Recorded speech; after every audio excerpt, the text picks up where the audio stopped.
अगर आप सोचते हैं कि बिहार बाहुबल रंगदारी और जमीन कब्जे का खौफनाक दौर खत्म हो चुका है बिहार से, तो अपनी आंखों पर चढ़ी यह पट्टी आज ही उतार फेंकिए। सवाल नंबर 1, क्या सीवान में आज भी किसी की गाढ़ी कमाई की जमीन पर हथियारों के बल पर ताला ठोका जा सकता है और कानून हाथ पर हाथ धरे देखता रहेगा? सवाल नंबर 2, जब 30-40 हथियार बंद गुंडे एक डॉक्टर की जमीन पर धावा बोलते हैं, मजदूरों को लहूलुहान करते हैं, सीसीटीवी कैमरे तोड़ते हैं, तो क्या यह सत्ता का नंगा नाच नहीं तो है क्या?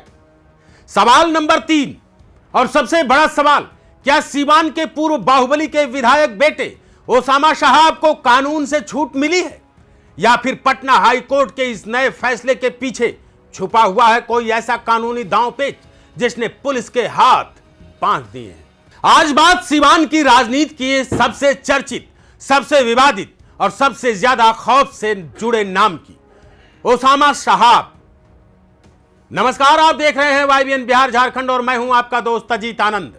रघुनाथपुर से आरजेडी के नए नवेले विधायक और सीवान के पूर्व बाहुबली मोहम्मद शहाबुद्दीन के साहबजादे ओसामा शहाब। सुनिए ध्यान से। जब पुलिस बल एसडीपीओ के नेतृत्व में पटना के कोतवाली स्थित विधायक आवास के दरवाजे तोड़कर अंदर घुसी, तो पूरे बिहार के सियासी गलियारों में खबर फैल गई कि ओसामा शहाब गिरफ्तार होने वाले हैं। पुलिस का शिकंजा कस चुका था, वारंट तैयार था, लेकिन तभी अदालत के एक फैसले ने पूरे बिहार पुलिस प्रशासन का खेल बिगाड़ कर रख दिया। आखिर 15 अप्रैल को महादेवा थाने के झुनापुर गांव में ऐसा क्या गदर मचा था? एक डॉक्टर दंपति चीख कर इंसाफ क्यों मांग रहा है? क्या ओसामा शहाब पर लगे आरोपों में सच्चाई है या किसी बड़ी राजनीतिक साजिश का हिस्सा है? तो अपनी कुर्सियों की पेटी बांध लीजिए, क्योंकि आज हम सीवान के इस सबसे बड़े विवाद का एक एक पन्ना उधेड़ने वाले हैं। तो आइए आपको ले चलते हैं घटना के उस काले पन्ने की ओर जहां से इस पूरे विवाद की शुरुआत हुई। गोपालगंज के रहने वाले मशहूर डॉक्टर विनय कुमार सिंह और उनकी पत्नी डॉक्टर सुधा सिंह, जिन्होंने अपनी जिंदगी भर की कमाई से सितंबर 2024 में सीवान के झुनापुर गांव में एक कीमती जमीन खरीदी थी। 15 अप्रैल को जब उस जमीन पर बाउंड्री वॉल और निर्माण का काम चल रहा था, मजदूर पसीना बहा रहे थे, तभी अचानक फोन की घंटी बजती है। फोन पर एक रौबदार आवाज आती है, काम तुरंत रोक दो वरना अंजाम बुरा होगा। लेकिन बात सिर्फ फोन तक सीमित नहीं रही साथियों। कुछ ही देर में उस विवादित जमीन पर 30 से 40 हथियार बंद लोग गाड़ियों में सवार होकर पहुंचते हैं और वहां जो तांडव हुआ उसकी एफआईआर की प्रति देखकर किसी की भी रूह कांप जाएगी। मजदूरों के साथ बेरहमी से मारपीट की गई, उनका खून बहाया गया, वहां लगे सीसीटीवी कैमरों को तोड़ मरोड़ कर नष्ट कर दिया गया, कटर मशीनें और मजदूरों के मोबाइल फोन तक छीन लिए गए। और इस पूरे हमले की अगुवाई का आरोप सीधे तौर पर विधायक ओसामा शहाब, उनके करीबियों फरहान और साबिर पर लगा। जब डॉक्टर दंपति ने महादेवा थाने में एफआईआर दर्ज कराई, तो सीवान की निचली अदालत ने 28 अप्रैल को ओसामा शहाब की अग्रिम जमानत याचिका को सिरे से खारिज कर दिया। पुलिस हरकत में आई, गिरफ्तारी की उल्टी गिनती शुरू हो गई। सीवान से लेकर पटना तक पुलिस की गाड़ियां दौड़ने लगी। लेकिन रुकिए, सवाल यह उठता है कि क्या यह सिर्फ जमीन पर जबरन कब्जे की एक तरफा कहानी है? क्या आपको मालूम है कि ओसामा शहाब ने इस पूरे केस में क्या पलटवार किया है? क्या वाकई वो जमीन पहले ही किसी और के नाम रजिस्टर्ड थी? और सबसे बड़ा सवाल, आखिर ओसामा शहाब पर अब तक कुल कितने आपराधिक मुकदमे दर्ज हैं? क्या उन पर से गिरफ्तारी की तलवार पूरी तरह हट चुकी है या सिर्फ तूफान से पहले की शांति है?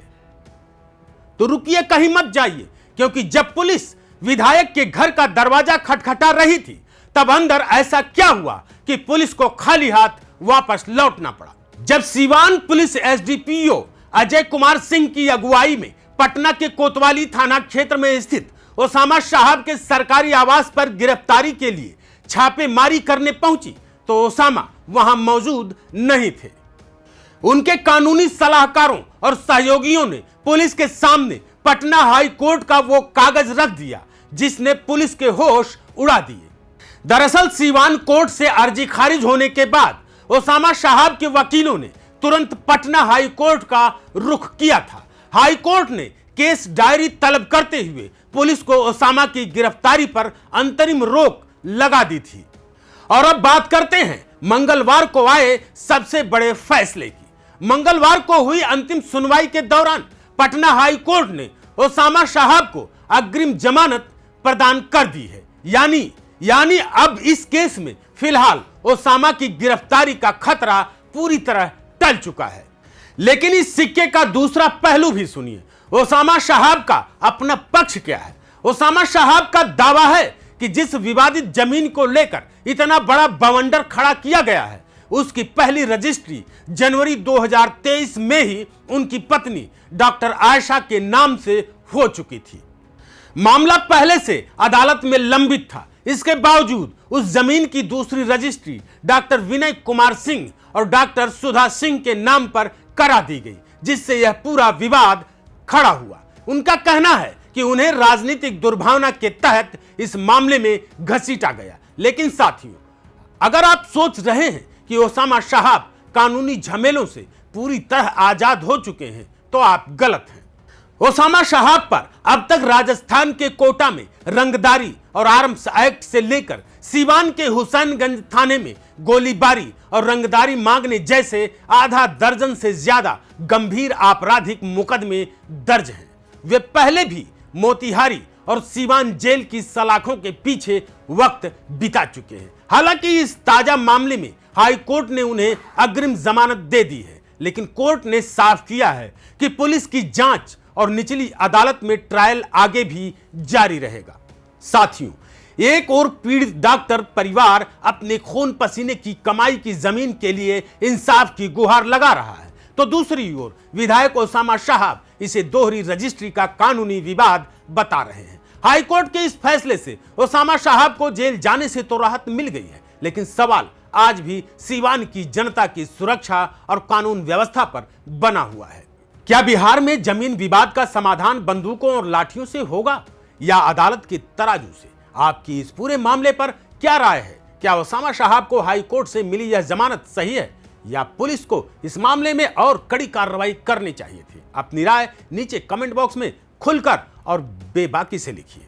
इस वीडियो को शेयर कीजिए ताकि सच हर किसी तक पहुंचे। ग्राउंड रिपोर्टिंग और निष्पक्ष खबरों के लिए हमारे चैनल को अभी सब्सक्राइब करें और बेल आइकन जरूर दबाएं। नमस्कार।